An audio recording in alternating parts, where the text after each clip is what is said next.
अस्सलाम वालेकुम व्यूवर्स, मेरा उर्दू ट्यूब चैनल पर खुशामदीद। व्यूवर्स, आज जो वीडियो है इसमें हम बात करने जा रहे हैं कि अगर आपके पास कोई प्रॉपर्टी है और आप उसे रेंट पर देना चाहते हैं तो बीइंग अ ऑनर आपको किन बातों का ख्याल रखना चाहिए, और अगर आप किराएदार हैं तो भी ये वीडियो आपके लिए ज़रूरी है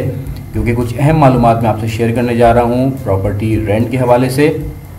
तो इस इन्फॉर्मेटिव वीडियो को मज़ीद आगे देखिएगा, लेकिन उससे पहले आपसे रिक्वेस्ट है कि अगर आप पहली दफ़ा आए हैं चैनल पे तो सब्सक्राइब करके हमारे मेंबर बने ताकि आपको मज़ीद मालूमाती वीडियोस मिलती रहें।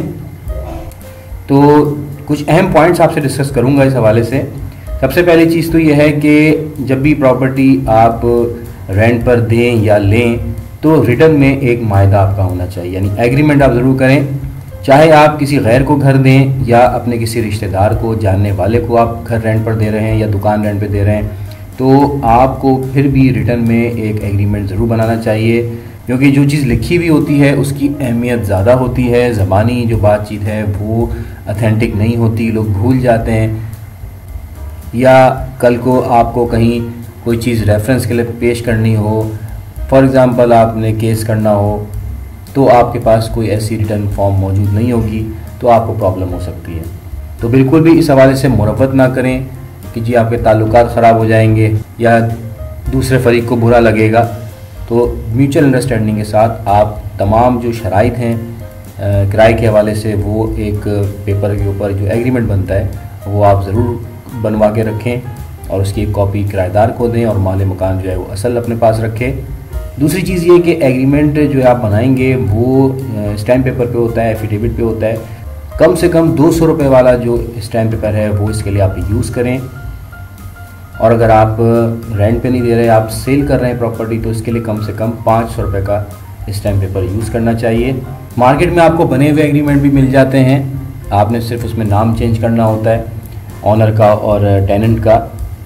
और इसके अलावा कुछ अपनी मर्ज़ी की जो शराइत हैं वो भी आप म्यूचुअल अंडरस्टैंडिंग से लिखवा सकते हैं। फॉर एग्ज़ाम्पल ये आप लिखवा सकते हैं कि घर को खाली करने के लिए 30 दिन का नोटिस देना होगा या 90 दिन का नोटिस देना होगा। इसी तरह ये भी आप एग्रीमेंट में तय कर सकते हैं कि जो बिजली गैस का बिल है वो जितना आप यूज़ करेंगे उस हिसाब से ही पे करेंगे या वो किराए में शामिल होगा।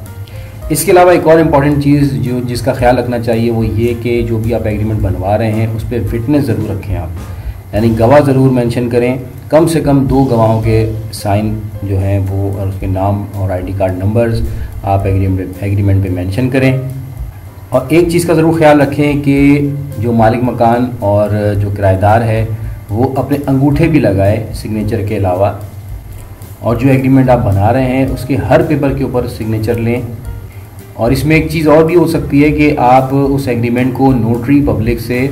रजिस्टर्ड भी करवा सकते हैं, उसको अटैच भी करवा सकते हैं, तो उसकी जो लीगल वैल्यू है वो बढ़ जाएगी।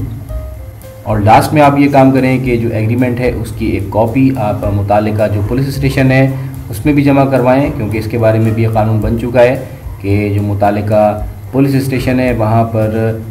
नॉलेज में होना चाहिए कि इस इलाके में कौन सा घर है, कौन सा अपार्टमेंट है या कोई शॉप है जहाँ पर मालिक और मकान के दरमियान मायदा हुआ है और वो कानूनी तौर पर वहाँ पर रिहाइश पजीर है।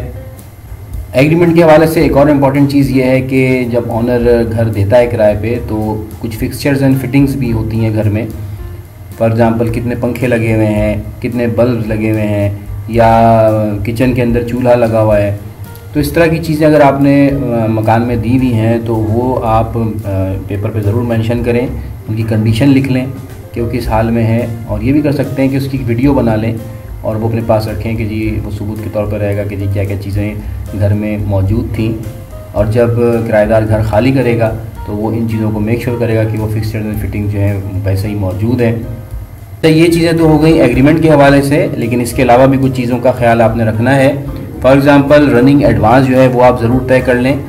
आप रनिंग एडवांस 6 महीने का भी ले सकते हैं, 3 महीने का भी ले सकते हैं, 1 महीने का भी ले सकते हैं। इसके अलावा सिक्योरिटी डिपॉजिट आप ज़रूर लें, और जो कम से कम 3 महीने का होना चाहिए और इससे ज़्यादा भी हो सकता है।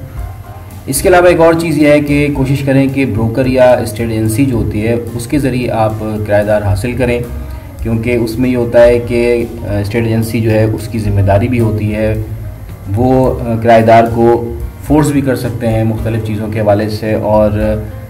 क्योंकि वो एक थर्ड पार्टी होती है तो तो वो जिम्मेदारी भी लेते हैं, लेकिन उनका कमीशन आप पहले तय कर लें।